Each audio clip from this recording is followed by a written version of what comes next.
जिंदगी वो जो देश के काम आए, लक्ष्य भी वो जो देश के काम आए। यूं तो चलने को चल रहे हैं सभी, क्योंकि चलना भी एक आदत है, लेकिन चलना तो वही है जो देश के काम आए।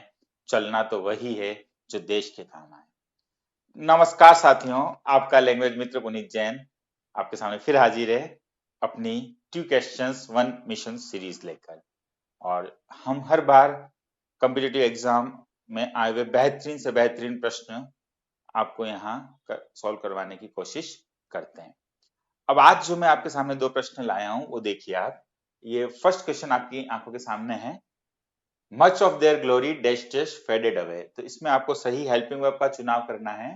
बेहतरीन प्रश्न है, सेकंड ग्रेड इंग्लिश में आया हुआ प्रश्न है।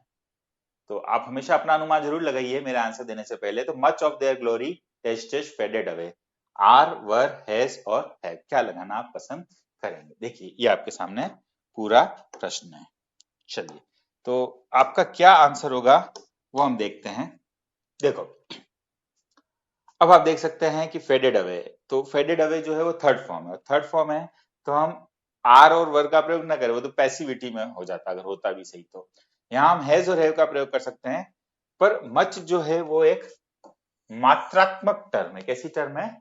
मात्रा, और मात्रा दिखाने वाली टर्म के साथ हम इन जनरल सिंगुलर लगाते हैं। मेनी के साथ आप प्लूरल लगाते हो, पर मच के साथ एक मात्रा है मच, आप क्या लगाएंगे? सिंगुलर। तो करेक्ट आंसर यहाँ पर होगा much of their glory has faded away. उनकी बहुत सारी ग्लोरी, यश, वो फेड हो चुका है, उसके लिए ये सेंटेंस बना है। क्लियर बात? चलिए सेकंड क्वेश्चन लू। 2 क्वेश्चंस 1 मिशन सीरीज से मतलब ये है कि 2 क्वेश्चन एक बार में करें और बेहतरीन क्वेश्चन करें जो हमारे मिशन, जो हमारे सक्सेस जो हम हासिल करना चाहते हैं उसमें मददगार साबित हो। चलिए एक और बेहतरीन प्रश्न है, और यहाँ पर आपको सही कनेक्टिव या कंजक्शन जो भी आप बोलते हैं उसका चुनाव करना है। He doesn't behave well dash dash, he hopes to get what?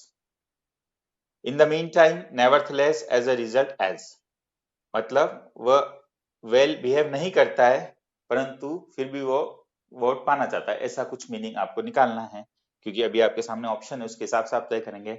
अब इन द मीन टाइम का मतलब, तो मीन टाइम समय, इस समय के बीच में, मतलब इस बीच में। नेवरथलेस का मतलब होता है तथापि या तो भी। एज अ रिजल्ट, किसी चीज का परिणाम।